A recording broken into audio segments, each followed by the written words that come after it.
Jueves 9 de diciembre del 2021 y estamos listos esta mañana para poder abordar un tema que es de mucha preocupación y descontento para la población hondureña, y es el tema de la corrupción.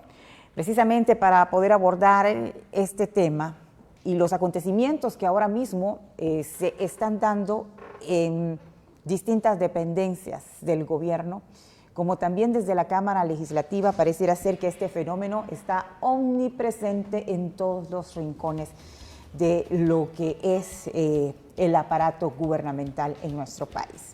Precisamente para ello queremos darle la más cordial bienvenida a nuestros invitados, el abogado Luis Javier Santos, quien es el jefe de la unidad fiscal especializada contra las redes de corrupción en nuestro país. Bienvenido, abogado. Buenos días. Gracias por la invitación y pues contento de estar en su programa y de contestar sus interrogantes y de poder hablar sobre el tema de corrupción en Honduras. También le damos la más cordial bienvenida al presidente magistrado del Tribunal Superior de Cuentas, Roy Pineda. Bienvenido, abogado. Sí, muchas gracias, Silvia Sosa. En especial el reconocimiento a UNO TV en sus esfuerzos de mantener informada a una audiencia permanente, fiel. En todos estos años anteriores sé que les ha sido muy difícil, y desde luego un saludo a toda esa misma audiencia que está muy pendiente de los invitados. Le agradezco mucho este foro, esta presencia, y desde luego estar con un líder en el combate contra la corrupción como es el fiscal Luis Javier Santos. Hay un agudo descontento sobre lo que es el desenfreno de la corrupción en nuestro país, señor fiscal, y ese descontento siente la población que desde la institucionalidad que compete no se imparte la justicia en nuestro país, y al haber toda esa impunidad es lo que abre las mayores posibilidades de que hagan muchos políticos, pero sobre todo estos funcionarios actuales, de la cosa pública un botín común, donde pueden dilapidar cualquier cantidad de fondos sin tener temor a que los alcance el brazo de la justicia. Así es, que nada mejor que hablar de este tema hoy, que es Día Internacional contra la Corrupción. Los funcionarios, yo creo que cuando los funcionarios llegan al poder o son nombrados en algún puesto, yo creo que pierden la perspectiva realmente de lo que es ser funcionario. O sea, usted va a ver que ese funcionario se transforma. O sea, no estamos hablando de todos los funcionarios, pero la mayoría toman una actitud de prepotencia, empiezan a malgastar esos fondos públicos que son para proyectos sociales, y de esa forma van cayendo en las garras de la corrupción, ¿verdad? ¿Por qué? Porque quieren tener un estilo de vida mucho más alto que el sueldo que tienen como funcionarios no se los puede financiar. Entonces empiezan a tomar fondos de las instituciones del Estado y utilizarlos en asuntos propios. Entonces, yo creo que eso ha hecho que la corrupción en Honduras se institucionalice, porque ahora no es un simple funcionario que toma fondos de la institución que le han puesto a administrar para beneficiarse a sí mismo, sino que se lían con otros funcionarios de otras instituciones para poder extraer dinero. Y eso yo creo que ha sido siempre. Lo que pasa es que ahora tenemos la colaboración de las redes sociales y de los medios de comunicación que de alguna forma se han interesado más en estos temas. Si usted recuerda, en el 2008 nosotros hicimos una campaña desde la Asociación de Fiscales con Víctor Fernández, Harry Dixon y Soraya Morales, y visitamos prácticamente el 100% de organizaciones que había en nuestro país. Visitamos ONG, visitamos sindicatos para concientizarlos sobre el tema de corrupción. ¿Sabe usted que muchos desconocían, ni lo tenían en agenda. Habían organizaciones que no tenían en agenda el tema de corrupción y nos decían, miren abogados, es que si nosotros metemos en agenda el tema de corrupción, no nos dan financiamiento, tenemos que disfrazarlo de alguna forma y llamarle fortalecimiento a la democracia, porque ni siquiera los que financian este tipo de organizaciones se interesaban por el tema de corrupción en Honduras. Y yo le puedo decir que los índices de corrupción podían ser, quizás no a lo que se han extendido el día de hoy, pero sí eran altos. Entonces yo creo que eso vino a crear una cierta impunidad dentro de estos funcionarios. Se creyeron tanto que creyeron que el brazo de la justicia nunca les iba a llegar a ellos. Y si bien es cierto, no les ha llegado, pero hubo una esperanza de que esos altos funcionarios iban a ser llevados ante los tribunales con el establecimiento de la MASI. Lo que pasa es que la MASI, yo siempre he dicho que es un proyecto inacabado. La MASI vino a nuestro país y ese proyecto ni siquiera lo dejaron que se instaurara en el país. Lo que la MASI tenía planificado para el Ministerio Público, en este caso para el UFESIC, era mucho más. Ni siquiera se logró conformar la UFESIC como lo requería la MASI. Y sintieron que ese brazo de la justicia les podía llegar. Yo creo que eso, de alguna forma, ha creado descontento en la población y ese descontento es lo que vamos a ver si el nuevo gobierno es capaz de poder complacer o de poder satisfacer o de poder que desaparezca el descontento entre la sociedad o esa percepción que tiene que a esos altos funcionarios del Estado nunca les va a llegar el brazo de la justicia. Si nosotros pasamos revista por todos los acontecimientos o los escenarios alrededor de la lucha contra la corrupción en Honduras, nos encontramos con ese intento de la MASI en nuestro país, nos encontramos con cualquier cantidad de tribunales, de fiscalías, de delitos de esto, de delitos del otro. Nos encontramos también con el Tribunal Superior de Cuentas. Y asimismo, nos gustaría conocer a qué se debe el problema de la corrupción en Honduras. ¿Es un problema institucional, falta de leyes, voluntad política? Y sobre todo, ayer justamente desarrollábamos el tema de las juntas interventoras, que también pareciera llegan ahí y son nombradas precisamente para velar por el uso correcto de los bienes en nuestro país. En ese sentido, magistrado, ¿cómo se juntan la investigación de todos estos entes? Sin embargo, el descontento social se mantiene ante la falta de la impartición de justicia de la población. Sí, el tema de la corrupción históricamente y documentada, incluso hay desde la colonia, ¿verdad? Y sobre todo a inicios del siglo pasado. Recuerda la United Branch, hace poco un expresidente de los Estados Unidos en la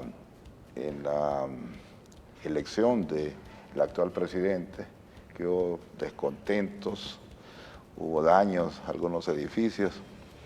Entonces dijo, nosotros no somos una república bananera, recuerda, y precisamente desde ahí nace o tenemos un origen documentado del primer soborno transnacional, que fue no pagar los impuestos debidos a la exportación del banano. Hay mucha documentación, hay libros de algunos autores hondureños escritos con los decretos incluso de las juntas militares de ese tiempo. Y creo que desde ahí podemos ir viendo toda una secuela de la corrupción, ¿verdad? Con los diversos periodos hasta llegar al actual. Entonces podemos decir que ya es un sistema, una estructura que está formada para tal cosa. Por eso es que las cabezas, llegar nuevos magistrados a la Corte Suprema de Justicia, difícilmente van a poder por sí solos estas cabezas resolver muchos temas porque las estructuras están hechas, el sistema está realizado, por los esfuerzos son mayores debe ser objeto de un profundo estudio, que ya hay desde luego, y ponerlo en marcha, ejecutarlo y desde luego con toda la voluntad de todos los entes.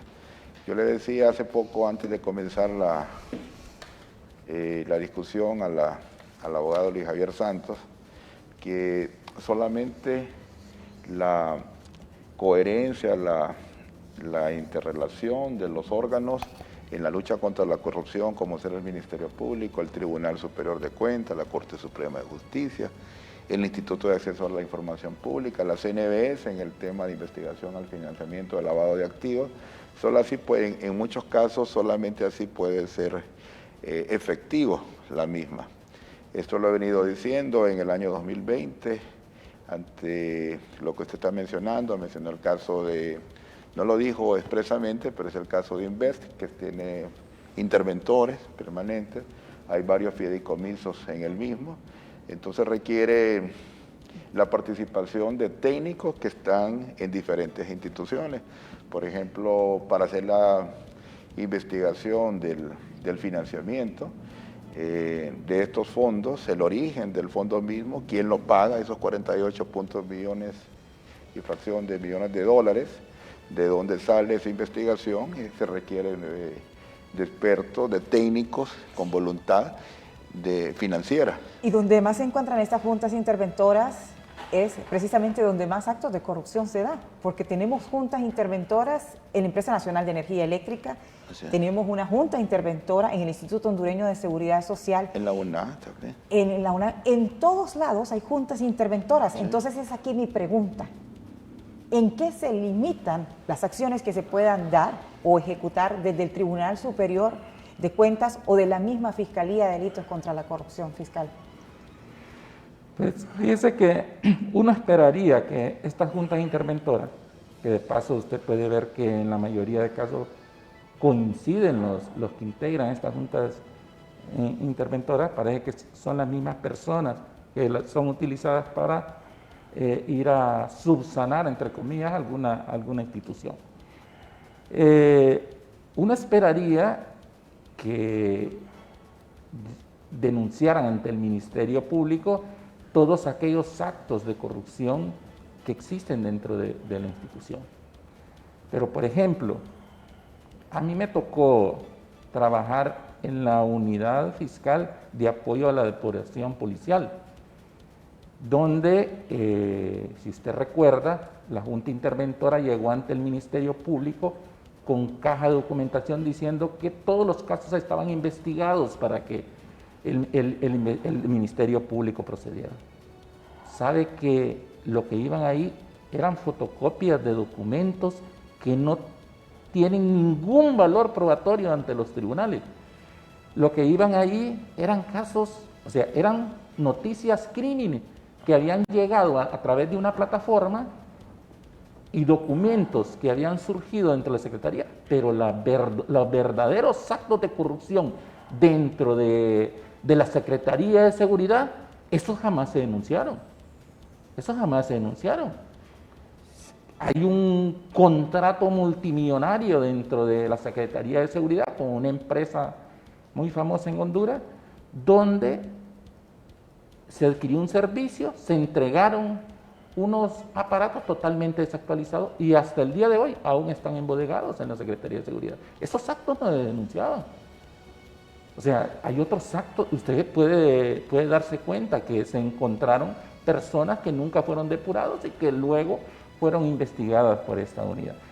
Y así en muchas otras juntas interventoras no se llega al fondo del asunto, y esos actos que realmente han debilitado esas instituciones, pues no se denuncian ante el Ministerio Público.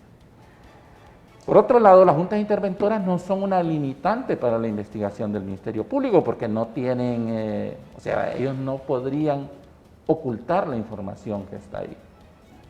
Ocultar en el sentido, le digo, que llegue el Ministerio Público y que no tengan la obligación de entregársela. Pero las limitantes no surgen de las juntas interventoras, ni surgen de las instituciones, surgen de un poder del Estado que uno debería de considerar que debe estar al servicio de la ciudadanía que los nombró ahí, como es el Congreso Nacional.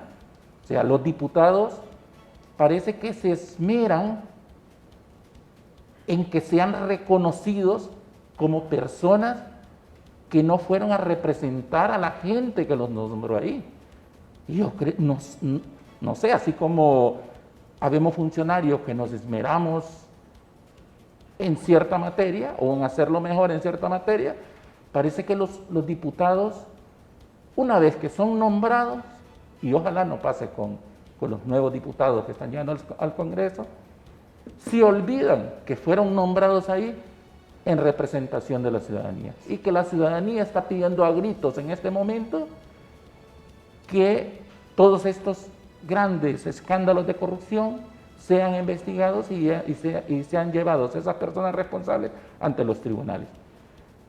Y parece paradójico, pero las mayores limitaciones a las investigaciones surgen del Congreso Nacional, donde están los representantes de esa población que está pidiendo a gritos que ya no hay impunidad en nuestro país. Bueno, y que se combatan esos actos. Y ese es un ejemplo del que vamos a hablar más adelante, especialmente por algo que ha surgido, especialmente en este momento donde ya la mayoría de los parlamentarios, especialmente en el Partido Nacional, van de salida. ¿Cuál es la relación, magistrado, entre estas juntas interventoras y todas las investigaciones que se pueden dar por el Tribunal Superior de Cuentas?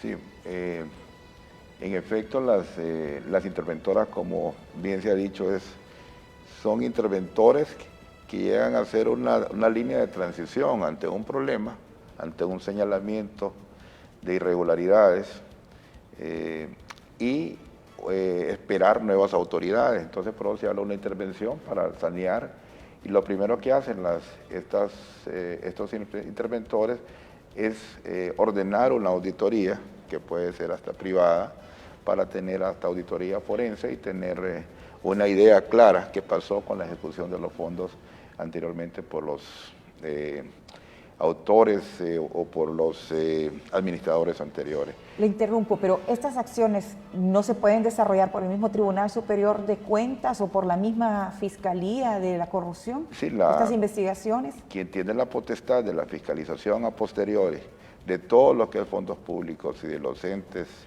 o sujetos pasivos de la administración pública, le corresponde al Tribunal Superior de Cuentas en forma posterior, y también preventivamente las auditorías internas de estas entidades debieran de tener sus informes a tiempo.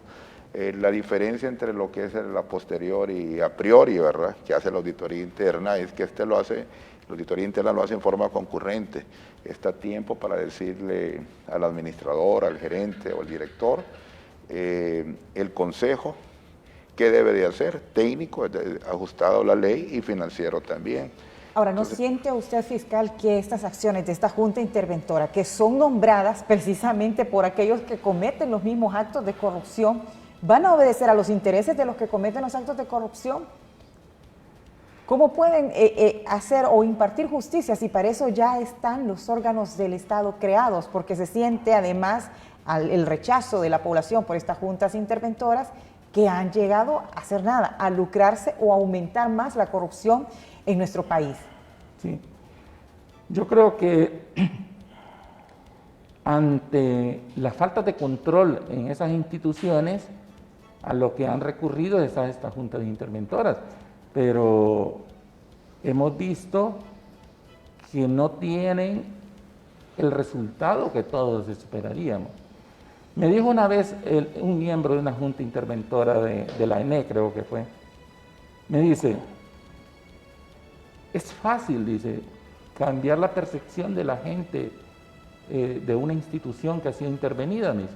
A la ENE, me dice, le cambiamos la fachada, la pintamos bonita y ya la población tenía otra percepción, aunque por dentro seguía siendo la misma pudrición. Así me lo dijo.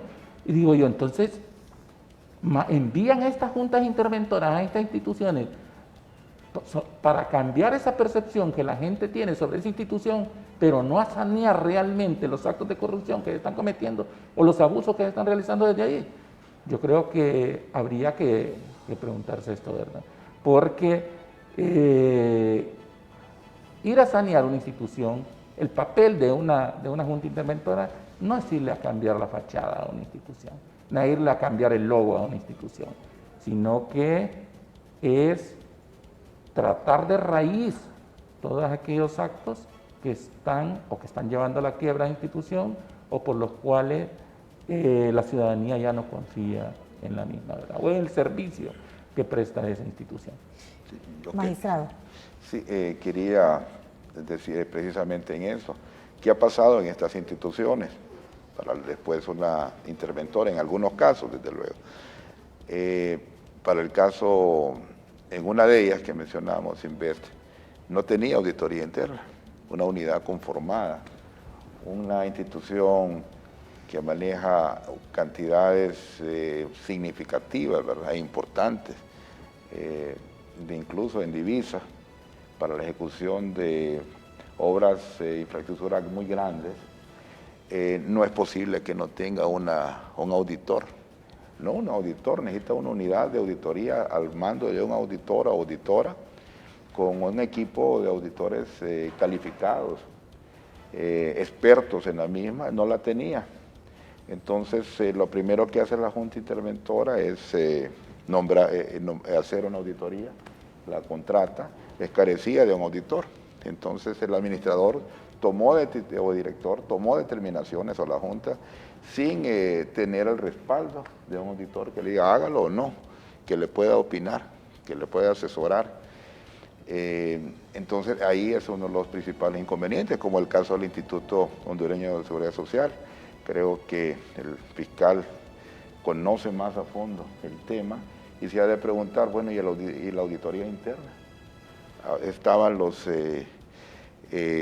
informes de él a tiempo, cuando se estaban haciendo algunas operaciones, compras, y no tenían la opinión del fiscal, perdón, del auditor interno. Entonces, en ese sentido, vemos que carecían estas instituciones en estos grandes contratos administrativos de la asistencia de la unidad de auditoría interna propio del ente del Ejecutivo para poder señalarle las consecuencias que iban a tener esos actos. Y ahí el pueblo hondureño está con la exigencia hoy de pedir cuentas, rendición de cuentas a todos los funcionarios. Yo pienso que se ha avanzado en gran medida, hay más conciencia ciudadana y hay más exigencia. Sí. De hecho, ese es el descontento social que se da ahora mismo y que se vio reflejado en las urnas, porque definitivamente el pueblo le está apostando a esos cambios radicales. Pero sí, reciente, en este momento vean también lo que ha ocurrido con los delitos electorales que se están dando.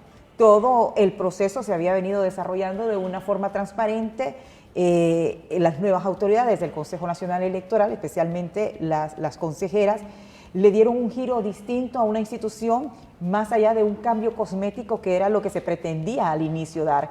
Y esa credibilidad que las consejeras le dieron a esta institución permitió pues que la población saliera masivamente a votar, porque tenía la esperanza de que a través de estos rostros que daban a la institución credibilidad, el pueblo estaba seguro de que iba a ser respetada su voluntad expresada en las urnas, y es así que se dio. Sin embargo, se están dando ahora, una vez que se ha desarrollado el proceso, denuncias que por muchos años, desde las instalaciones del Tribunal Supremo Electoral, se estaban vendiendo influencias para dejar alcaldes, para dejar diputados, que ha quedado evidenciado hoy, y donde además ha sido denunciado por una de las consejeras, que desde ahí se estaba manipulando el sistema que nos tiene hoy por hoy en toda esta disyuntiva de cómo será conformada ya la Cámara Legislativa.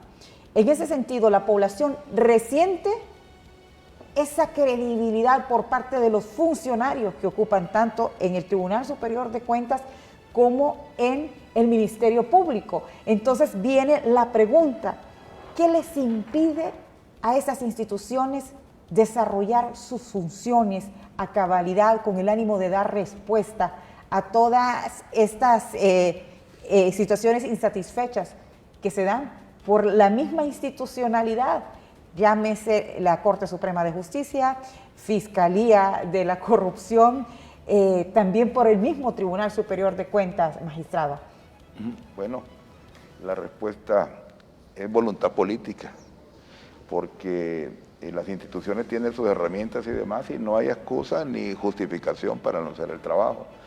Tenemos que hacerlo de conformidad con las facultades constitucionales que se nos han dado y bajo el principio de legalidad. O sea, nosotros tenemos la obligación, como bien lo decía una colega hace poco en uno de estos foros, la obligación de denunciar al Ministerio Público todos los actos irregulares que puedan constituir un ilícito en perjuicio de los fondos del Estado.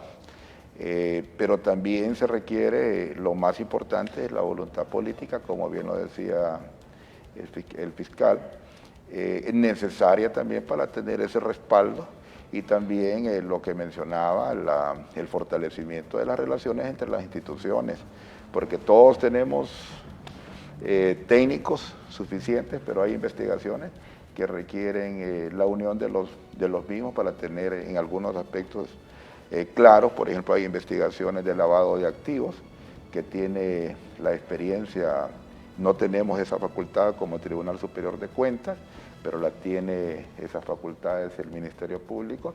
El Tribunal Superior de Cuentas tiene la investigación de la presunción del enriquecimiento ilícito y en ese sentido, pero bien saben los penalistas que estos delitos no pueden investigarse solos, aislados, son conexos. Y sobre esto hay que hablar de esta relación. Se investiga un funcionario, pero no estamos investigando a la par el lavado de activos, de dónde obtuvo algunos fondos, y después en la investigación resulta que como tenía empresas, esos fondos adicionales o significativos que no son propios de su declaración jurada y a su salario que tenía dentro de la función pública, entonces lo cuadra de que como tenía empresas, a eso se debe su patrimonio excesivo en relación a lo que tenía que ver en lo que declaró.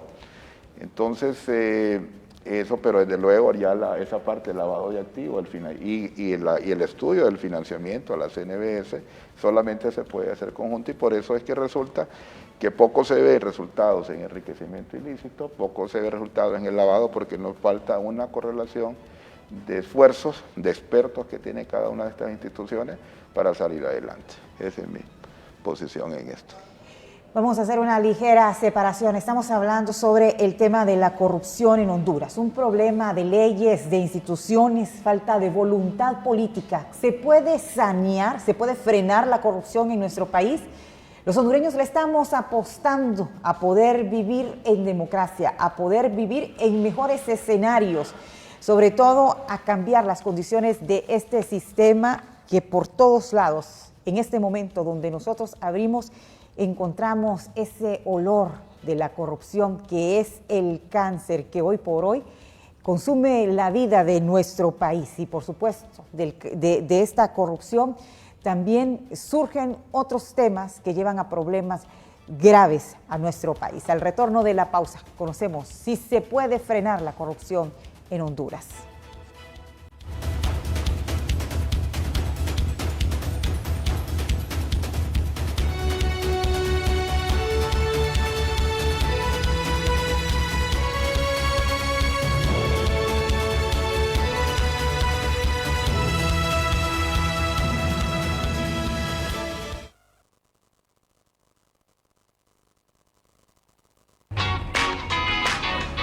¿Has pensado qué vas a hacer con el 8.5% de ahorro inmediato y permanente en estaciones Puma y Super 7 que te dan tus tarjetas de crédito Atlántida Puma? Acabo de ahorrar al instante. Y ellos ya saben qué hacer con el ahorro que recibes al instante. ¿Y tú? Solicita hoy tu tarjeta de crédito Atlántida Puma y recibe hasta 5,000 megapuntos de bienvenida. Banco Atlántida. Imagina, cree, triunfa.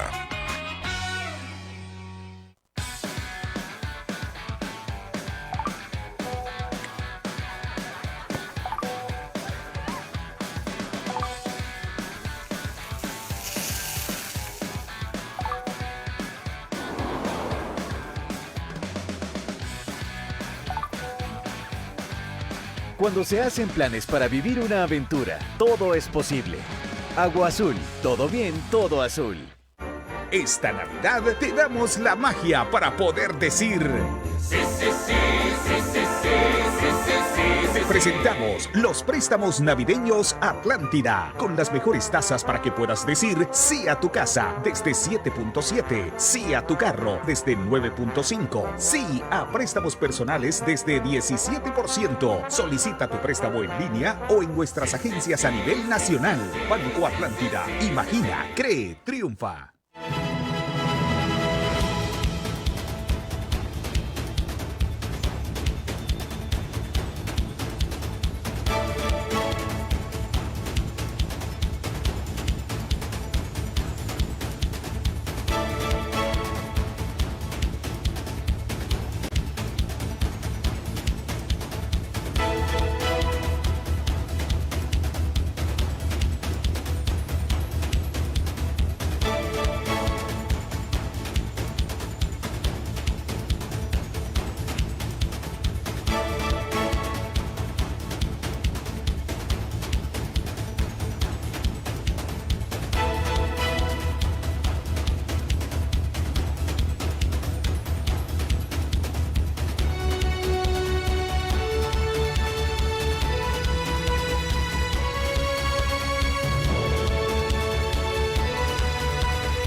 Continuamos desarrollando nuestro foro esta mañana hablando sobre la corrupción en Honduras, un mal endémico y precisamente hoy por hoy constituye el cáncer que cada vez daña más las entrañas de nuestra tierra.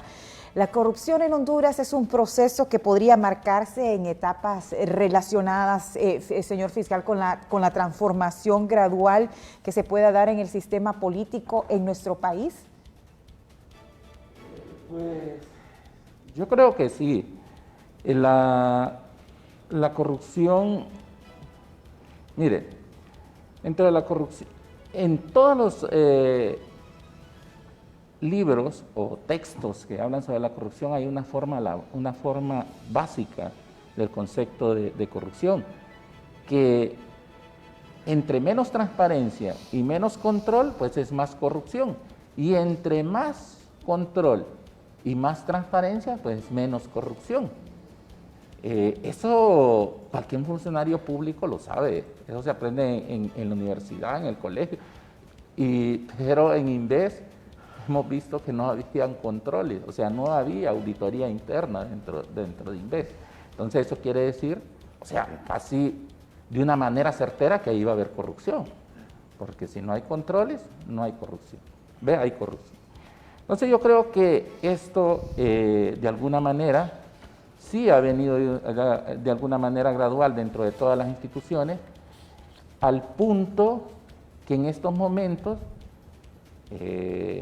nosotros hemos detectado redes de corrupción incrustadas dentro de instituciones que se creen los dueños de esa institución.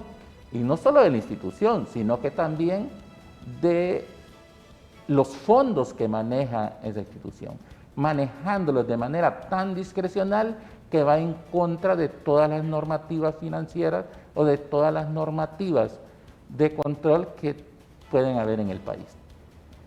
Hay una situación, perdón, sí, en todo esto, porque si nosotros escuchamos todas esas condenas de desinformación a los que estábamos sometidos, que ahora han frenado, pero nos hablaban de los mejores mecanismos de control para evitar que se dieran la corrupción. Nos hablaban de portales de transparencia, nos hablaban de un instituto de acceso a la información pública, pero hoy por hoy, señor fiscal, los hondureños no conocemos a dónde han ido a parar todas estas investigaciones que se dan precisamente de Inves ante la compra de todas esas chatarras móviles. Estamos que casi superando la pandemia y aún no sabemos cuál es el paradero de otros 4 hospitales que estaban por llegar a nuestro país. No se conoce tampoco, pareciera que fuéramos monotemáticos en este caso de la corrupción. Y como hay tantos casos de corrupción, que mañana surge un nuevo caso, lo olvidamos los medios, se olvida por parte de la Fiscalía, se olvida quizás del Tribunal Superior de Cuentas. Pero ¿qué es lo que está pasando con toda esta situación? Porque la gente está cansada de ver tanta impunidad. Y al final de cuentas, todos nosotros somos los que estamos pagando toda la irresponsabilidad de todo este aparato corrupto del Estado. ¿Podríamos aspirar, señor magistrado, a tener mejores escenarios en cuanto a la confrontación y al combate de la corrupción en nuestro país? Sí, desde luego. El tema es transparencia, rendición de cuentas y los controles oportunos. Pero ¿de quién depende exigir esa transparencia, que se den todos esos controles? ¿Del Tribunal Superior de Cuentas? ¿De la Fiscalía contra la Corrupción? ¿De cada institución está obligada a dar cuentas a la población? Empezaría por lo último. Cada institución, sus administradores, debieran de tener esa responsabilidad, ese entendimiento, esa capacitación, ese deseo de hacer las cosas en el entendido que tiene que en algún momento rendir cuentas, saber el nombramiento de esos órganos que lo van a acompañar, como ser las unidades de auditoría interna, su administrador, sus contadores, de esta manera que le puedan revisar esos documentos antes de ser firmados, los procesos de selección de oferentes en el tema de contratación del Estado, que es los principales problemas. Esas comisiones de auditoría deben ser revisadas y tener ellos declaraciones antes de asumir esos puestos, tanto los auditores internos como los miembros de las comisiones que seleccionan a los oferentes, o sea, las comisiones de licitaciones, que son importantes, o sea, esa declaración de apego al código de conducta ética del servidor público y de las responsabilidades que van a asumir en una recomendación inadecuada. Deben tener responsabilidades y el funcionario ya cumplido todos estos requisitos, todos estos controles, puede firmar el contrato bajo el principio de confianza, pero debe establecer los controles porque si no será responsable solidariamente con todas esas personas que dejaron de hacer su trabajo. Entonces aquí se une todo el proceso, pero debe de partir de las decisiones oportunas del administrador, gerente o director de las instituciones. En el caso de las alcaldías, del alcalde, debe de tomar iniciativas en el nombramiento de estas personas con la idoneidad suficiente y también el señalarle la responsabilidad que tendrán, no solamente ética, sino que también civil y penal de una decisión inadecuada. Eso es importante para ir disminuyendo, como dijo el fiscal, se puede ir reduciendo la corrupción si hay controles. Y eso lo que considero es que se perdió en algún tiempo. El funcionario no estaba estableciendo los mismos, como mencioné el caso del Seguro Social. Se tomaron decisiones, contrataciones administrativas que no se debieron de haber hecho si no tenían el respaldo de los órganos consultivos con los dictámenes facultativos suficientes y técnicos para poder tomar determinaciones. Producción nos estaba colocando justamente como apoyo a la exposición, a los relatos que estamos abordando sobre la corrupción en nuestro país. Distintas redes de corrupción que han operado desde la Cámara Legislativa, desde la creación de estas organizaciones no gubernamentales, de distintas líneas de investigación que aquí en varias ocasiones hemos reiterado, hay más líneas de investigación que líneas de teléfono contra la corrupción en nuestro país. Pero ¿qué sucede, señor fiscal? ¿Por qué no logramos los hondureños ver a todos estos corruptos tras las rejas? Bueno, mire, el enfoque de redes de corrupción realmente lo trajo a nuestro país la MASI, y eso hay que reconocerlo. Anteriormente investigábamos los casos de corrupción de manera simple, dirigido hacia un funcionario público. Yo creo que eso no debe seguir pasando en nuestro país. En el caso de Inves, yo siempre lo he dicho y lo he dicho públicamente, detrás del caso de Inves obligatoriamente existen las redes de corrupción, pero esa red de corrupción no la hemos visto, porque no se le ha dado un enfoque de investigación hacia una red de corrupción. Y creo que yo creo que es un legado que nos dejó la MASI en todos los que integran la OFERCO, que miráramos los casos de corrupción desde el enfoque de redes. ¿Por qué? Porque para sustraer 10 millones de lempiras de una institución, no digamos 1.000 millones de lempiras, no solo una persona participa, y no solo una institución participan varias instituciones y participan varias personas dentro de una institución. Incluso y esas instituciones personas privadas, ¿no? deben de responder por esa responsabilidad, porque si solo se está llevando a la persona que ejecutó los fondos, quiere decir que usted está validando aquella acción de todos esos funcionarios que colaboraron o participaron para que este funcionario sustrajera esos fondos. Miren, en el caso Hualcarque nosotros logramos identificar funcionarios que de manera sistemática dentro de una institución como medio ambiente participaban en la aprobación expedita de permisos, entre estos el de Hualcarque. Pero hay una serie de permisos que ellos otorgaron de la misma forma. Estos funcionarios tenían vinculación con otros funcionarios que estaban en el ENE. Y estos funcionarios del ENE tenían vinculación con los de la empresa privada. Y vinculaciones que se puedan acreditar con elementos de prueba objetivos que el Ministerio Público aportó. Sin embargo, la Corte Suprema dijo, ahí no hay una red de corrupción, los sobreseyó, porque no le están dando aquel enfoque o no quieren darle el enfoque. Ellos conocen bien los hechos que están en los Podríamos requerimientos. decir entonces que las redes de corrupción en nuestro país, donde no solo hay implicados funcionarios públicos, con lo que usted me está diciendo, también hay empresarios, hay instituciones bancarias, porque estamos hablando de cantidades exorbitantes de dinero que no se mueven en la calle, sino más. Hay transferencias bancarias, pero también implica que toda esta red de corrupción, y es interesante poder abordar este tema en un momento donde también está en la disyuntiva de esa Cámara Legislativa, que va a ser la nueva legislatura que se va a instalar en enero y que serán los responsables de nombrar a los nuevos fiscales a la Corte Suprema de Justicia. En ese sentido, esos tentáculos de la corrupción de nuestro país están cerca, llegan hasta la Corte Suprema de Justicia, y es ahí donde prácticamente se blinda la corrupción en Honduras. Claro.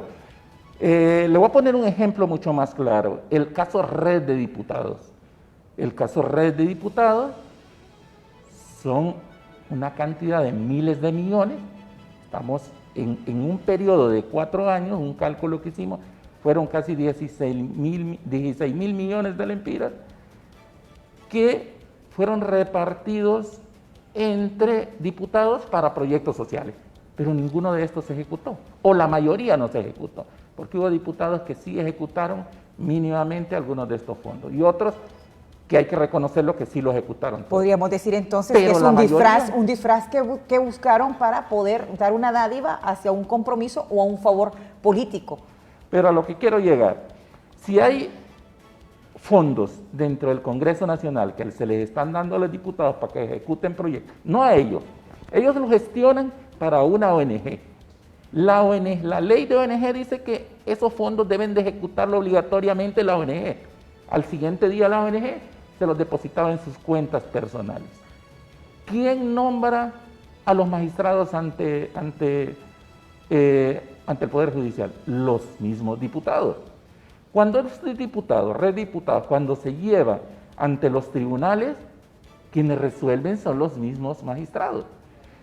Si estos magistrados están resolviendo de manera, para favorecer a estos corruptos, de manera sistemática, obligatoriamente deben de formar parte de esta red. Entonces, si no se le da un enfoque así a las investigaciones contra la corrupción, jamás vamos a salir de este hoyo en que nos encontramos. Yo creo que ya es tiempo, como en Guatemala, que se procesó a muchos magistrados y a muchos jueces porque de alguna manera estaban favoreciendo a estas redes de corrupción. Y yo creo que esa es una participación importante dentro de la red. Nombrar magistrados que de alguna manera, cuando sean procesados y sean llevados ante los tribunales, tengan la seguridad que no va a llegar a una sentencia condenatoria esa conducta que hizo. Yo creo que debemos de verlo así. Si no, vamos a seguir años, décadas y va a ser lo mismo. Que el Ministerio Público va a hacer la investigación, aunque apliquemos el legado que nos dejó la MASI, darle un enfoque de red de corrupción, pero siempre van a haber aliados dentro del Poder Judicial que de alguna manera se van a hacer de la vista gorda o se van a tapar los ojos ante las pruebas que hayan en los expedientes y van a dejar en la impunidad todos esos actos. Otro ejemplo de eso, el caso Pandora. El caso Pandora es un ejemplo claro de cómo funcionan las redes de corrupción en todas las instituciones públicas del país. En el caso Pandora hay cerca de 10 instituciones públicas involucradas y todas se confabularon para que el caso quedara en impunidad. A veces se nos dice, es que el Ministerio Público no presentó las pruebas. Yo he solicitado que venga una comisión, que si no se instaura una comisión internacional en nuestro país, que llamen una comisión de notables y revisen los casos que el Ministerio Público presentó junto a la MASI, que los revisen. ¿Quién es el que ha fallado ahí? Y que se diga públicamente quién ha fallado, si es el Ministerio Público o es el Poder Judicial, con unas resoluciones que a veces es lamentable, porque debería de ser son los magistrados del más alto tribunal y deberían de ser resoluciones que sirvan incluso de ejemplo dentro de las aulas universitarias. Pero si yo les contara, dentro de alguna clase que yo doy en la universidad, lo que los alumnos hablan de esas resoluciones, alumnos que vienen iniciando en su vida como abogados. Entonces, es lamentable que en vez de ser ejemplo en las aulas universitarias, esas resoluciones, los alumnos que vienen empezando a conocer el derecho se rían de las mismas. Magistrado, ¿cuál es la función en este momento de transición, tanto de gobiernos municipales como de gobierno central del Tribunal Superior de Cuentas, teniendo en consideración lo que voy a compartir en pantalla con nuestros televidentes y con ustedes también, una denuncia que realiza la parlamentaria Doris Gutiérrez, donde manifiesta a través de su cuenta oficial de Twitter: urgente, Congreso Nacional pretende aprobar ley de protección especial a los altos funcionarios que cesen en sus funciones y exfuncionarios crean un departamento especial de protección dependiente de la DNI y un fideicomiso de 250 millones de lempiras. No lo permitamos. Ok. Fíjese bien, me llama la atención formar un fideicomiso. Sí. Y hace unos momentos me preguntaba qué hacemos para eliminar la corrupción en Honduras o sus orígenes. Vea, para el caso, en el tema de fideicomisos, el Departamento de Verificación del Ente Fiscalizador Superior, en uso de sus facultades, rinde un informe anual al Congreso Nacional, incluso hace una presentación al Gabinete Económico. Y en ellos, en el 2019, hubo la primera observación y recomendación al Congreso Nacional, al Gabinete Económico, de la necesidad de la creación de una ley del fideicomiso público. ¿Por qué? Porque cuando se crea un fideicomiso, que no es más que un negocio fiduciario o de confianza, donde hay un fideicomitente que aporta, si son fondos, los pone a la disposición y los transfiere a la propiedad dominical de un fiduciario que es el administrador de esos fondos. de conformidad con nuestro Código de Comercio, solo los bancos del Sistema Financiero Nacional pueden ser fiduciarios. Y un fideicomisario, que es el beneficiario de todas esas operaciones. Entonces, el fideicomiso es una figura antigua del derecho romano. Podemos hallar indicios de ya negocios fiduciarios de confianza, pero en este caso hemos evolucionado que el Estado está acudiendo al negocio, al negocio fiduciario o fideicomiso para ejecutar proyectos y demás y a través de los bancos, pero sin una ley de fideicomiso público. ¿Qué pasa con esto? El Estado tiene que someterse al ordenamiento jurídico privado, donde solamente la CNBS podrá hacer la revisión, la supervisión de esos fondos. El órgano fiscalizador superior no lo podrá hacer, no podrá intervenir en esos comités técnicos que son nombrados en el contrato de fideicomiso, aunque ahí hayan servidores públicos, aunque sean fondos públicos, tendrá esa limitante porque se sometió a las normas del derecho privado. Entonces es una limitante. Eso, no podemos ir constituyendo más fideicomisos que no puedan ser supervisados. ¿Se consolida la impunidad desde el Congreso Nacional, señor fiscal? Claro que de alguna manera sí, se consolida porque con la aprobación de una serie de leyes que limita la investigación y que en su momento la MASI lo llamó como pacto de impunidad, yo creo que lo que se ha hecho no es más que consolidar todas esas redes de corrupción dentro de las instituciones. Dice que el Estado tiene una estructura ya formada, pero se ha visto algo anormal durante todo este tiempo y lo hemos detectado en las investigaciones, que quieren utilizar otras estructuras y no las estructuras del Estado para ejecutar los fondos.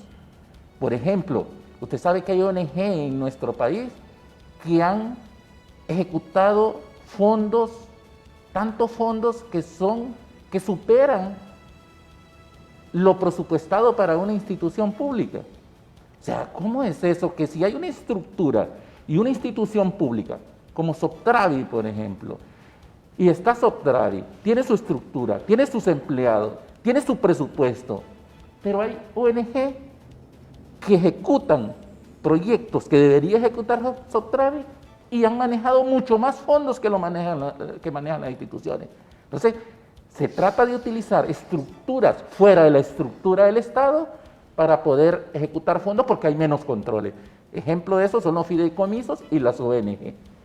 ONG que han manejado hasta 2.000 millones de lempiras, 1.000 millones de lempiras para ejecutar proyectos que perfectamente los puede ejecutar una institución del Estado como la Secretaría de Salud.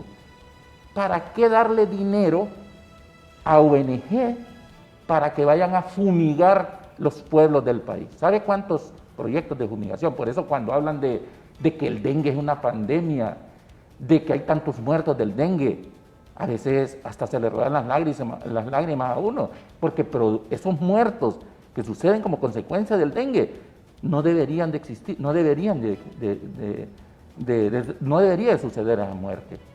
No debería haber dengue, con tantos proyectos de fumigación que se les han aprobado a las ONG para los municipios. Pero lo que pasa es que todos los proyectos no se ejecutan. Pero hay una regional de salud que perfectamente podría ejecutar todos esos proyectos, pero no la utilizan. Y ahí está el personal capacitado, porque para fumigar no es solamente de agarrar una bomba, irse a tomar fotos y fumigar. Para fumigar hay que saber si el zancudo está en larva, está en la etapa adulta o qué tipo de zancudo es, y ese conocimiento lo tiene la regional de salud. Pero aquí, en nombre del dengue, se han otorgado miles y miles de millones de lempiras a ONG que no han ejecutado todos esos fondos. Lo que hacen es comprar una bomba, comprar 3 camisetas, vestir a 3 personas y tomarles una foto, y eso es lo que presentan las liquidaciones de fondos, y lo puede decir el Tribunal Superior de Cuentas, que es donde comparecen a liquidar. Eso es lo que yo creo que lo que se está buscando es utilizar estructura fuera del Estado y con eso evitar los controles, menos transparencia y sustraer más fondos del Estado. Eso, de alguna manera, lo que fomenta es más corrupción y se consolida esa corrupción desde el mismo Congreso Nacional. Fíjate que el Congreso Nacional, con el Pacto de Impunidad, empezó con la reforma a la ley del presupuesto. Antes ya había empezado con la aprobación del Código Penal, pero no había entrado en vigencia. Luego la aprobación de la ley del presupuesto en el 2018, con lo cual se manda a archivar el caso Red de Diputados. Viene la Corte Suprema ante un recurso de inconstitucionalidad y la declara inconstitucional. Pero esa misma reforma la llevaron en una ley que lo contiene el decreto 116/2019, donde le establece ese requisito previo al Ministerio Público de que el Tribunal Superior de Cuentas emite un informe previo. Luego, hay otras reformas importantísimas y que no se mencionan en los foros. Es la reforma al artículo 217, 219 y 220 del Código Procesal Penal. Todas las instituciones públicas, todos los ministerios públicos, hasta aquellos países que todavía no han salido del proceso inquisitivo, los ministerios públicos tienen esa facultad, que son las diligencias de ejecución inmediata. Ante una escena del crimen, el Ministerio Público tiene la facultad de poder realizar diligencias sin ningún control judicial, porque si no, los medios de prueba desaparecen. Pues en los actos de corrupción también hay escena del crimen. Y la escena del crimen es la institución donde se están sustrayendo los fondos. Y muchas veces hay documentos que se extravían y la población más bien reciente que cuando dice vamos a secuestrar documentos, nadie sabe hacia dónde van a parar esos documentos. Claro, la reforma al artículo 217, 219 y 220 le quita esa facultad al Ministerio Público. ¿Sabe qué? Quitarle, y no es mediante reforma, fue mediante interpretación, pero una interpretación tergiversada de lo que realmente significa el artículo. El Ministerio Público no puede ir a una institución y secuestrar documentos para poderlos llevar a las investigaciones. Ahora hay que solicitarlo, y no solo solicitarlo. En el caso de la municipalidad lo solicitamos y nos contestaron que debíamos de fundamentarle las razones por qué queríamos esa documentación. Y porque así lo dice la interpretación. Y se negaron aún así, fundamentándolo. Fuimos ante los juzgados ordenaron el secuestro de esa documentación, la trajimos y cuando la teníamos en nuestro poder, vino la Sala Constitucional y dijo que no procedía y que devolviéramos esa documentación. Cajas y cajas de documentos que casi 15 días ordenando esa documentación, porque tiene que llevar toda la cadena de custodia, y tuvimos que devolverla a la alcaldía municipal. Entonces, esas facultades se han cercenado a través de estas reformas del Pacto de Impunidad. Y hay otras reformas importantes, que es la ley de lavado de activos. Y con esto termino. Una es desde el Congreso Nacional, y eso es crear impunidad y consolidar esas redes de corrupción, como usted lo menciona. El Ministerio Público podía acceder a información financiera, y la ley decía como mínimo 5 años atrás. Sin embargo, la Comisión Nacional de Banco y Seguro había emitido un reglamento y le decía cuándo se iban a empezar a contar esos 5 años. Y dice, los 5 años van a empezar a contar desde que el cliente deja de tener relación con la institución financiera. O sea, si un cliente tenía 10 años de tener relación con una institución financiera, el banco estaba obligado en entregar los 10 años de información, porque todavía seguía teniendo esa relación y el banco no se va a deshacer de ella. Vino el Congreso Nacional e interpretó ese artículo y dice, no, ese artículo lo que significa es que las instituciones bancarias no pueden entregar información más allá de 5 años. Eso es crear impunidad. O sea, el mensaje subliminal detrás de esa interpretación es: Ministerio Público, usted no puede investigar en ningún funcionario financieramente más allá de 5 años. Y cada día que pasa, un día menos que se puede investigar.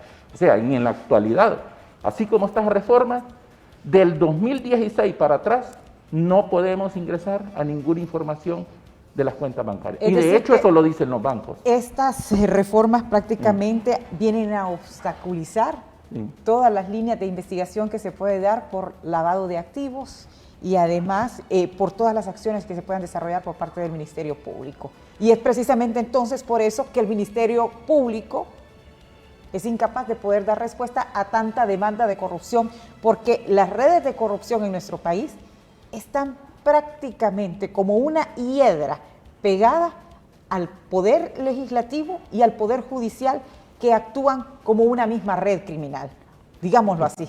Pues claro, y fíjese que a esta reforma hay que sumarle que aún cuando solo nos habían dejado 5 años, seguíamos realizando las investigaciones y accedíamos a la información. Aprobaron otra reforma el 7 de octubre, que es parte de todo este pacto de impunidad, que la MASI le dio ese nombre desde que salió del país. Y es que ahora el Ministerio Público podía accesar a información con 5 años de actividad, de antigüedad. Ahora no puede accesar a esa información. Le pusieron mucho más límites.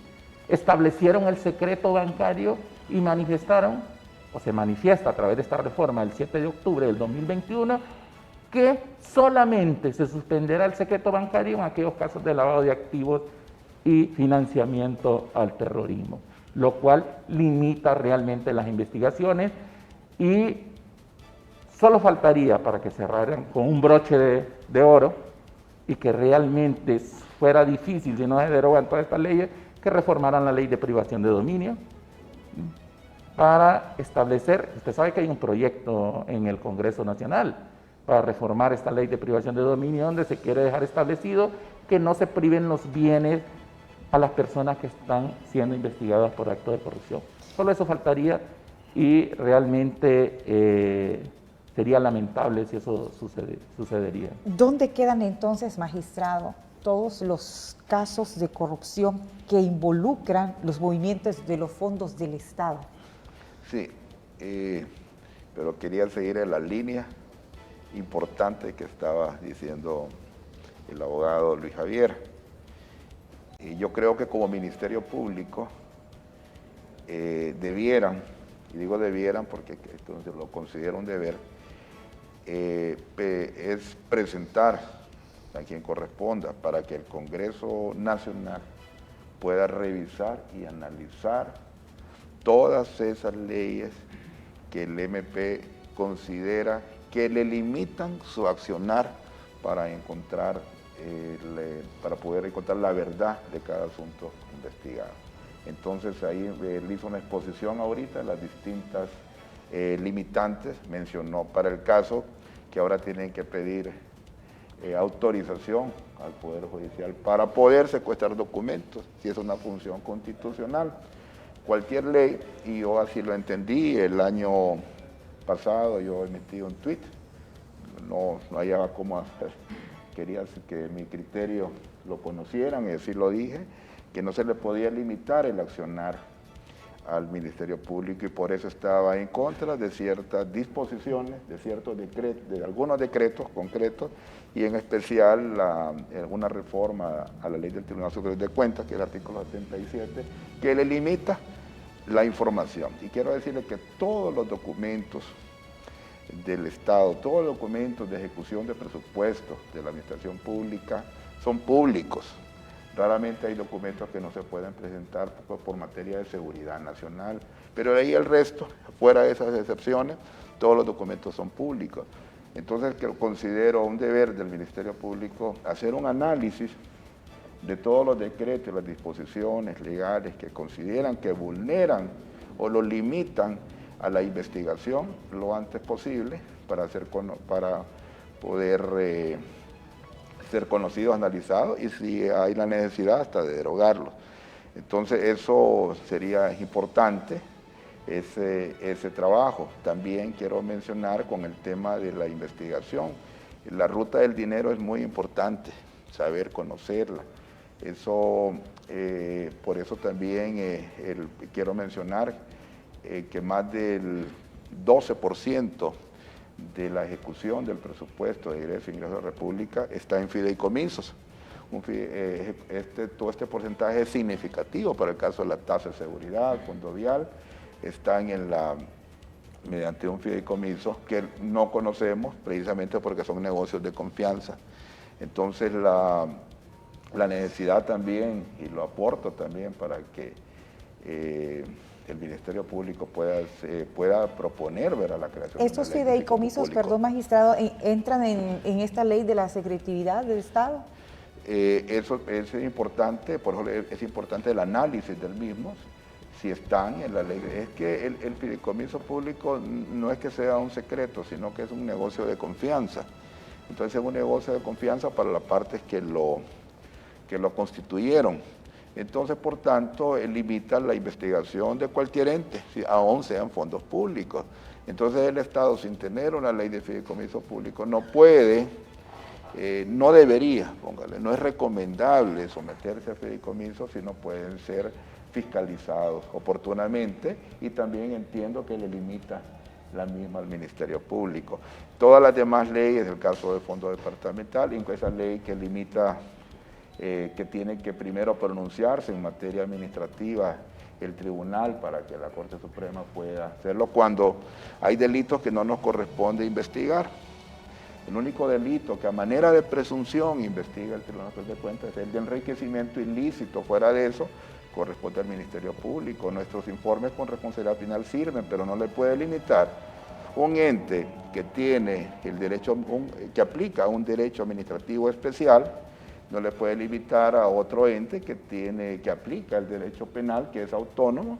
Ambos son autónomos y su accionar es separado, son constitucionales. Entonces esas leyes hay que revisarlas, y creo que podría ser un aporte del Ministerio Público, y yo me ofrezco también a darles cualquier recomendación o apoyo en ese trabajo.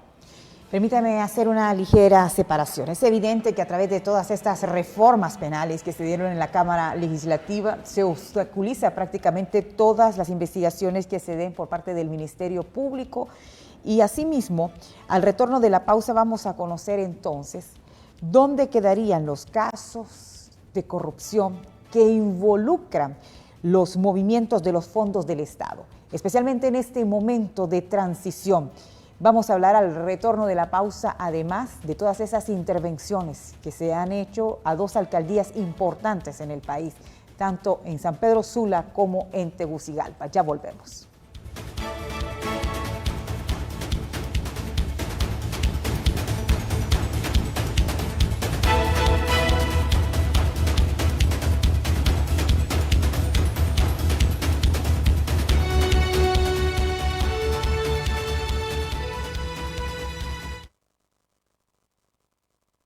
Inspirados en una de las especies con mayor libertad del planeta y capacidad de elegir, creamos Atlántida Cashback. Tú eliges 3 rubros para ahorrar el 8% entre educación, supermercados, restaurantes, tiendas por departamento, farmacias o ferreterías y muchos beneficios más. Tarjeta de crédito Atlántida Cashback. Tu decisión inteligente. Solicítala ya. Banco Atlántida. Imagina, cree, triunfa. Con Banrural la Teletón la compartimos juntos. La compartimos con tu familia, con los compañeros en el trabajo, se comparte con los amigos. Compartí y disfrutar los sabores de nuestra tierra con chocolates Banrural Teletón. Con calidad de exportación fabricados por las manos de mujeres emprendedoras. Adquiere los tuyos en las agencias Banrural con una donación de 100 lempiras. Además, por cada donación participas para ganar una de las motos que sortearemos entre los donantes. Con Banrural la Teletón la compartimos juntos.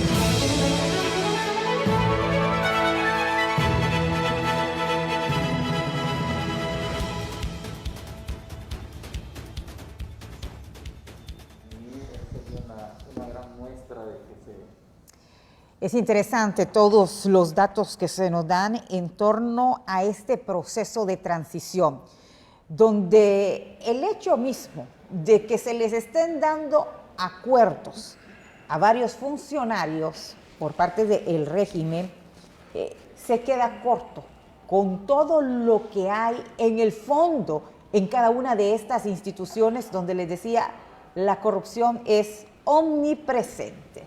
Y vamos a centralizar esta conversación en este segmento sobre dos importantes alcaldías en el país, como es San Pedro Sula y Tegucigalpa, donde se ha conocido que han existido cualquier línea de investigaciones por abusos de autoridad, por las prácticas de corrupción y asimismo algunos contratos amañados que se están dando con algunas empresas. En ese sentido, fiscal, me gustaría en primera instancia conocer la experiencia sobre esas líneas de investigación que se están siguiendo a la alcaldía de San Pedro Sula. Bueno, de parte del UFERCO no hay ninguna línea de investigación abierta en San Pedro Sula. Nosotros estamos conociendo solo los casos que la MASI nos asignó. Pero yo tengo conocimiento, al menos lo que sucedía hasta el 2008, y esto se lo digo porque no es fácil que estas redes de corrupción hayan desaparecido de una institución o de una corporación municipal como es San Pedro Sula, que maneja tantos fondos.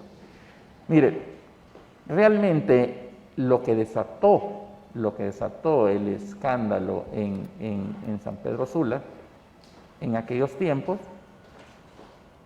eran 4 redes de corrupción que había en esa institución. Y yo le puedo asegurar que esas redes de corrupción, 2 continúan y 2 solo han cambiado de titular de esas redes. Y de hecho, una de esas redes de corrupción maneja muchos proyectos de mucha envergadura en San Pedro Sula. Fue cuando el alcalde Oscar Kilgore en ese entonces salió con 4 personas en una fotografía y el de la prensa sacó el titular en la prensa y dijo: el poder detrás del trono. Ahí había un mensaje subliminal. Ahí lo que estaba diciendo la prensa es que detrás del alcalde ese era el poder que se estaba o que estaba detrás de todas esas redes que de alguna manera en aquel entonces se descubrió que estaban sustrayendo dinero. Yo, con mi experiencia, considero que al menos 2 redes de esas de corrupción siguen activas dentro de la municipalidad de San Pedro Sula. No es posible que una municipalidad que se había visto envuelta en tantos actos de corrupción, de la noche a la mañana, ahora sucede que no hay ninguna investigación o hay pocas investigaciones y de baja envergadura contra la municipalidad. Yo creo que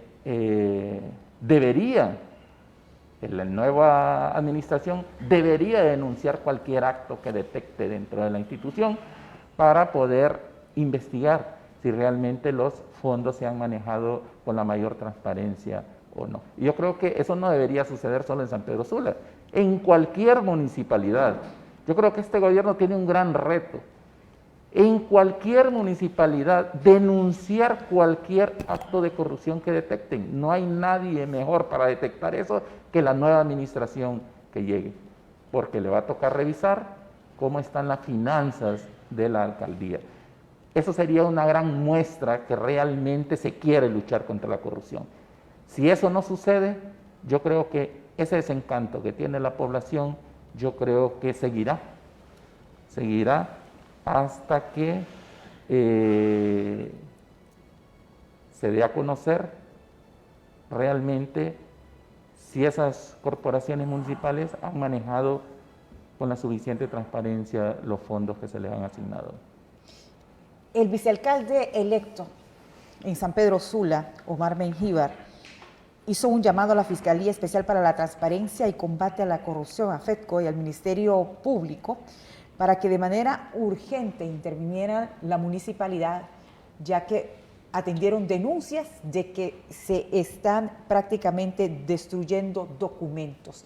En un proceso tan importante como es este de la transición, ¿cuáles son los cuidados que deben de tener las nuevas autoridades y cuáles son las exigencias que se deben de dar de ellos mismos a la corporación saliente en el manejo de la administración municipal? Como ente investigador, nosotros no recibimos como excusa que un nuevo alcalde nos diga eso lo hizo la anterior administración. Acuérdese que es una nueva administración y no solo recibe lo bueno de las instituciones, también recibe lo malo. Si hay procesos amañados dentro de esa corporación municipal que no se han ejecutado los pagos y se vienen a ejecutar con esta administración, es tanto responsable la anterior como la actual. Entonces, yo creo que debe hacerse una revisión exhaustiva de todos esos procesos dentro de estas corporaciones municipales. Y otra cosa, levantar un acta notarial de lo que se entrega, de un antes para establecer un después. ¿Por qué? Porque cuando el Ministerio Público o cuando se den aquellas denuncias de corrupción y el Ministerio Público llegue, se puede establecer de una manera clara qué es lo que está recibiendo o lo que recibió la nueva corporación municipal. Porque si no se deja establecido, la anterior va a decir, nosotros entregamos toda la documentación soporte de estos pagos y no sabemos qué se hizo. O sea, si llega una corporación municipal y toma posición y no tiene establecido qué es lo que se le entrega, entonces se volvería responsable por lo que a futuro no aparezca dentro de la información que está obligada a llevar una corporación municipal. Yo creo que ahí debe de ponerle sumo cuidado, más en las corporaciones municipales de San Pedro Sula y Tegucigalpa. En el caso de Tegucigalpa, donde abrieron líneas de investigación y se veía además el traspaso de fondos de las cuentas de la municipalidad a las cuentas personales del edil, ¿cuál es el cuidado que se debe tener en este momento de transición? Yo creo que la nueva administración, es claro, es que los funcionarios públicos lo que tienen que hacer es no hacer más allá de lo que la ley le permite. O sea, eso es lo que deberían de hacer los funcionarios públicos.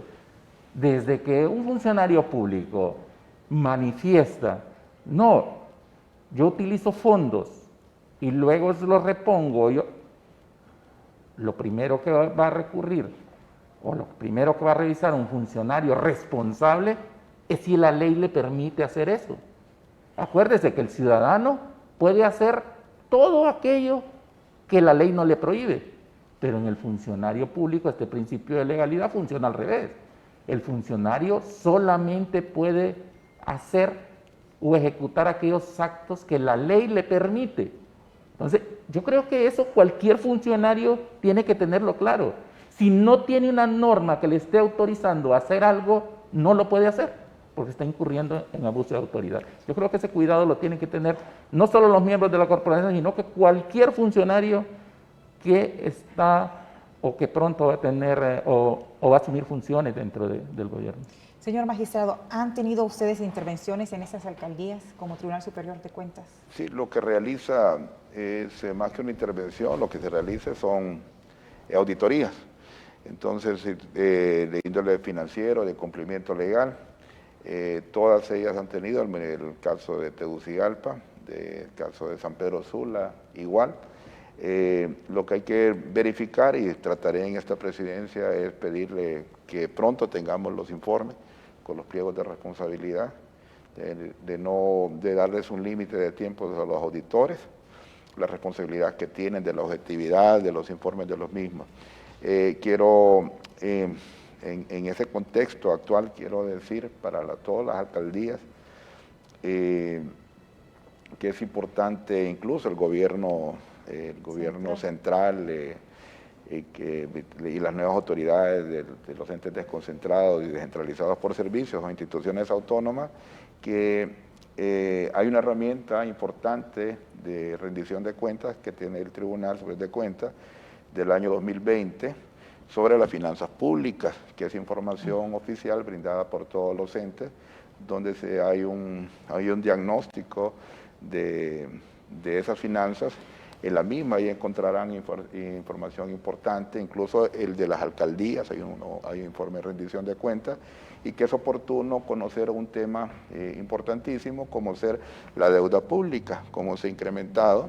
En la misma, ahí hay un análisis, desde luego general, y también a través de los préstamos al sistema financiero nacional, cómo nos encontramos endeudados.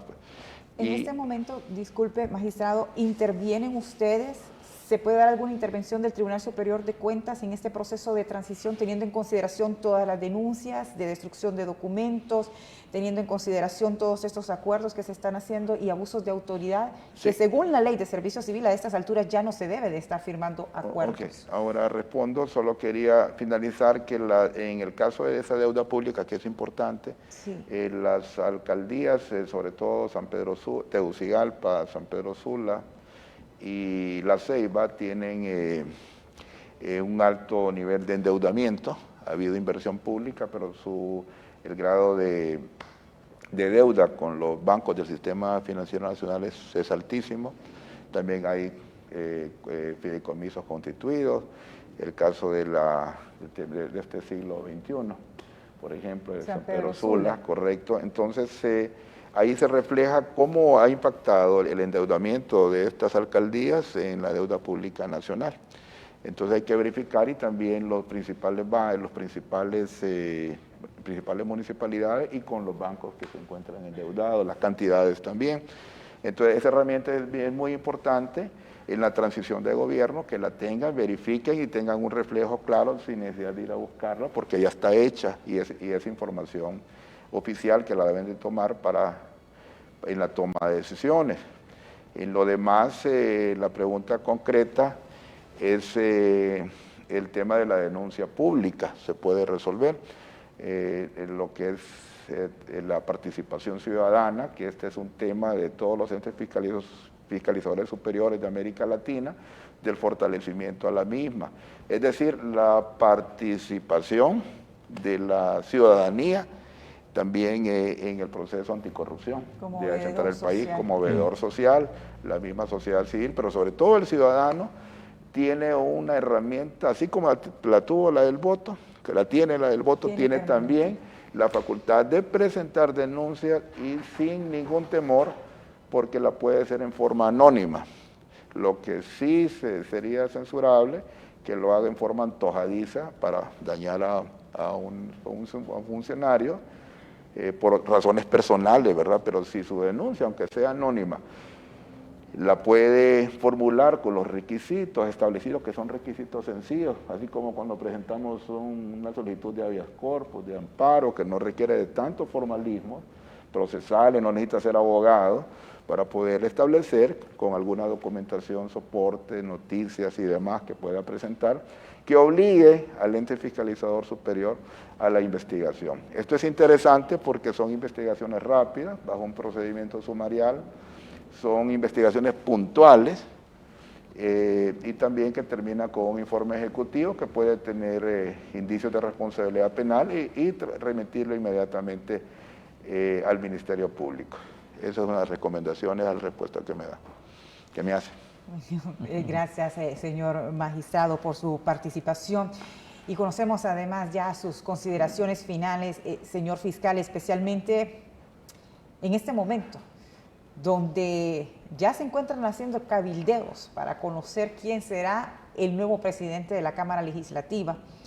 En ese sentido, ¿podemos aspirar los hondureños a que vamos a cambiar todo este sistema corrupto, putrefacto? Es una responsabilidad directa de la nueva Cámara Legislativa poder cambiar todo esto que desde esa Cámara, desde ese poder del Estado también ha obstruido todos estos procesos para que se den líneas de investigación y finalmente se pueda impartir justicia en Honduras. Bueno, yo creo que cuando va a iniciar una nueva administración, yo creo que todos tenemos esa esperanza, ¿verdad? Independientemente del partido que va a tomar el poder. Yo creo que esa esperanza existe y todos esperamos de que el nuevo Poder Legislativo actúe de una manera mucho más transparente y en beneficio de la población. Y actuar en beneficio de la población significa derogar todas esas leyes que están limitando de alguna forma, dar respuesta a esa sociedad, a esos gritos de la sociedad, a esos clamores de la sociedad de que bajen los índices de impunidad en nuestro país. Por algo se le ha dado el nombre de sistema anticorrupción, pero usted sabe que desde el Poder Judicial se ha vetado ese nombre de sistema anticorrupción. O sea, no se quiere que se le llame sistema anticorrupción, y así se le ha dicho a ciertos funcionarios. Porque un sistema, si usted ve el sistema solar, todos los planetas están alineados de alguna forma lógica. Pues en un sistema anticorrupción, todas las instituciones que están luchando para investigar estos casos o para prevenir los actos de corrupción deben de estar alineados. No, pero ojo, estar alineados no significa vulnerar los derechos fundamentales de quienes están investigando.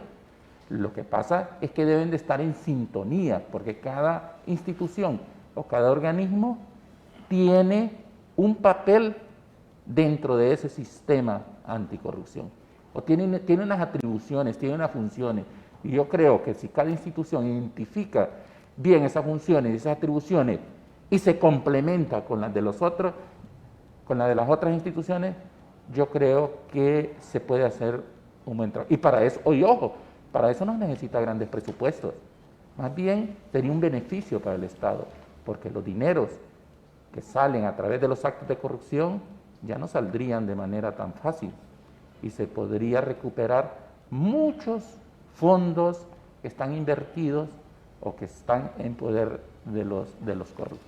Bueno, sin lugar a dudas no será fácil poder administrar esta cosa pública teniendo tantas trabas que se dan desde uno de los poderes del Estado, y especialmente acabar con toda esta podredumbre que deja nuestro país en escombros a la nueva administración, que sabemos, conocen perfectamente las condiciones en las que se iba a recibir nuestro país, y hay que prepararse entonces para poder dar la respuesta ante las necesidades que el pueblo requiere.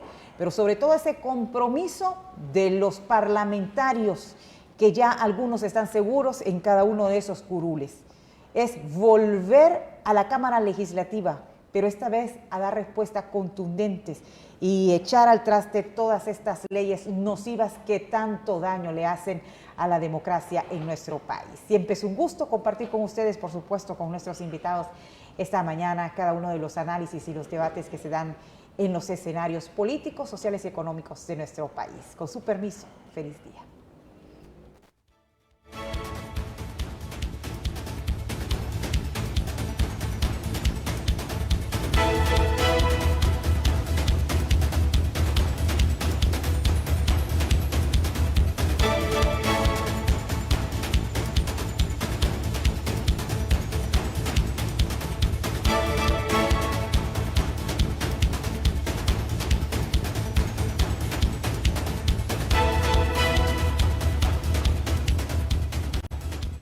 Esta Navidad te damos la magia para poder decir sí, sí, sí, sí, sí, sí, sí, sí, sí. Presenta, cree, triunfa. Ando con Silva. Vamos dejando huella en cada rincón de Honduras. Acercamos el medio a la población para que pueda expresarse libremente, sin importar el lugar. Espontáneo, real, humano. Porque usted se manifiesta en las calles. Caminando con Silva, de lunes a viernes, a las 9 de la mañana. En UNETV. ¿Has pensado qué vas a hacer con el 8.5% de ahorro inmediato y permanente en estaciones Puma y Super 7 que te dan tus tarjetas de crédito Atlántida Puma? Acabo de ahorrar al instante. Y ellos ya saben qué hacer con el ahorro que recibes al instante. ¿Y tú?